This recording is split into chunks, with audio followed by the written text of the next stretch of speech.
Hello and welcome to my channel. In this video, I'm going to show you some tips and techniques for creating a packaging mock-up using the work tool. First, we're going to work on this body lotion container jar. And selecting the rectangle tool, or U for shortcut, we're going to select a fill that we can see easily.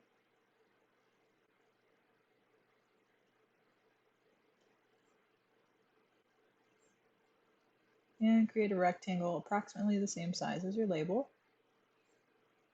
In the Layers panel, right-click on the rectangle and convert to Smart Object.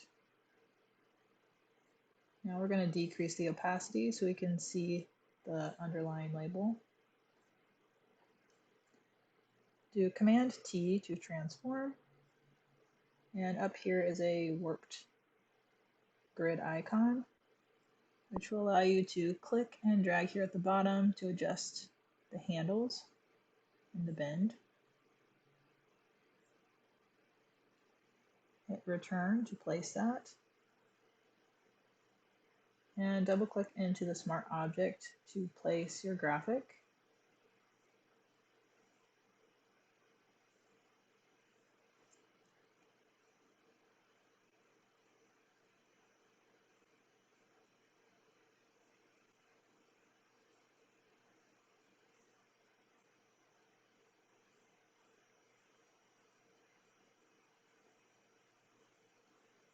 So I want you to take note how flat this text looks on the sides. We need to do a transform again, Command T. And if you look up here, there are some split icon options. You can either click on the vertical split here or holding down Command or Control on a PC. We can add another vertical grid mark here. If you're holding down Command, you will get a horizontal split by hovering over the edge of the side. So at the vertical, I'm going to click to place another vertical split, and closely to that one, I'm going to place another vertical line. Next, I'm selecting these inner ones and making sure that I can see the four-sided arrow. I'm going to drag this to squeeze this type. I'm going to do the same by transforming again and add another vertical split over here and another one. Selecting the two on the inner, I'm going to drag these left and hit enter to place those. Another thing I want to do with this is create a blur for those edges. So with your Smart Object graphic, do Filter, Blur, Gaussian Blur, and I'm going to go with this 1.2 pixel radius. And on the Smart Filter Mask here, and do Command I to inverse that mask. And use your brush tool, B for shortcut, and use your bracket keys to resize. We're going to paint in some of that blur. I do have a lower opacity. You can adjust that.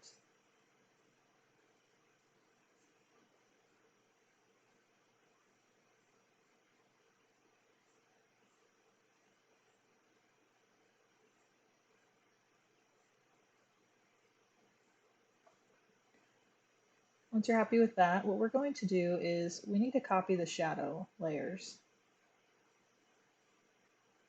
So we're going to hide our graphic, and with the background selected, go to Select, Color Range, and you can either select Shadows, and you can see here by the lights what it is selecting.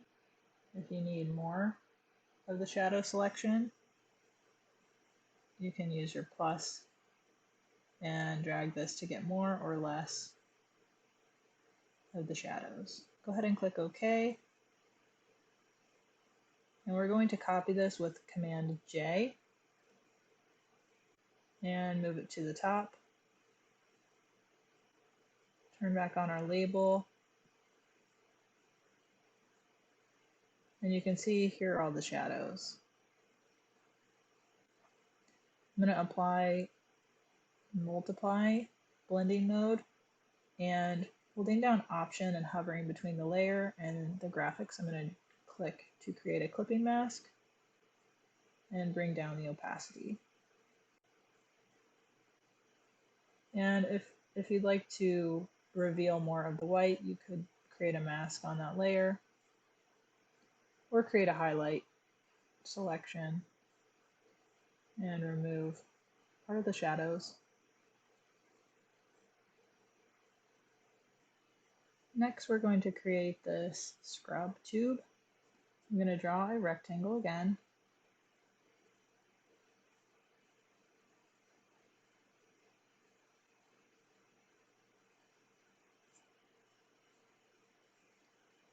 Convert it to a smart object. Decrease the opacity and Command T. Holding down Command, I'm going to move the corners inward and zoom in. Now I'm going to select the warp icon and pull in the handles of these sides.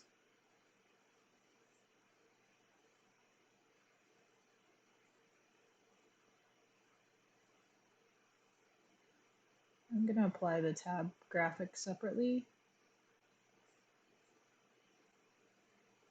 And you can just create a layer mask to get rid of those little corners. I'm going to click into the rectangle to place our graphic.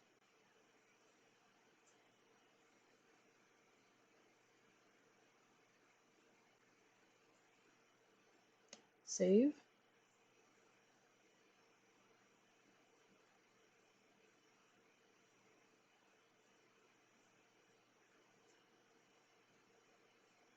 And we can reposition and save this in live time.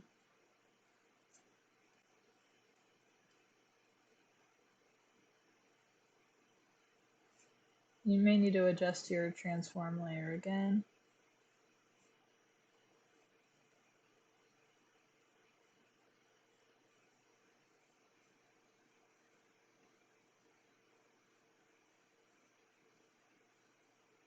If it's looking too distorted.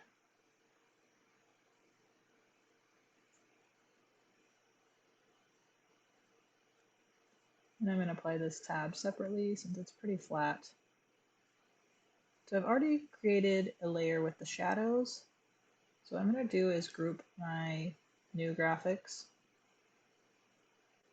and group both object graphics. And now I can apply this shadow layer outside of the group and clip it. You're holding down Option and hovering between the layer and the group to apply that shadow to both, and you can see how that affects both of the graphics.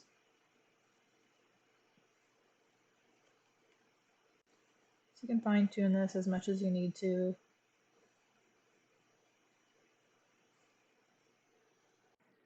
I want to show you another method of warping. I have a text object created, which I'm going to convert to a smart object. And we want to make it fit to this teal band. So doing Command T and the warp icon, we can use a preset warp, such as an arch. And holding over the bend word, you'll see a double-sided arrow. I'm going to roughly create that right now, and then Command T to rotate and resize.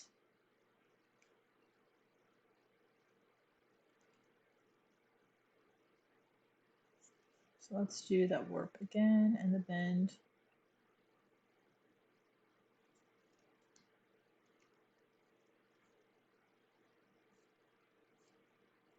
We might do a color overlay on this.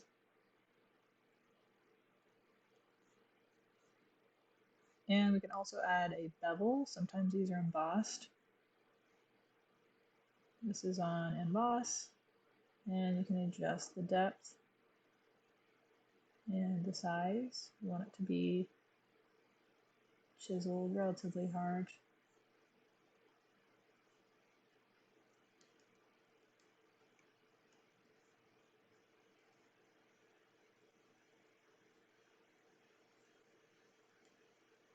Something else I want to show you, if we duplicate the smart object, Command J, or dragging onto the plus sign, I'm going to move this object to another band.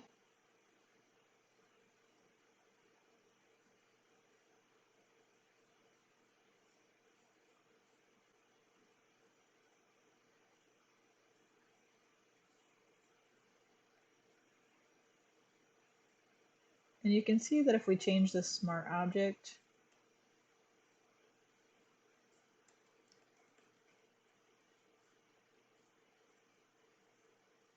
it automatically updates our text. Let's go ahead and resave. If we want to create a different message, whenever we duplicate the smart object, what we really want to do is right click and select New Smart Object via Copy. And now this new layer, actually we have to remove this mask and let's move it and adjust the perspective. Even when you use a preset, you can always go back to custom and independently change handles. This one's relatively easy. Now we can change the text, and it only changes on that one.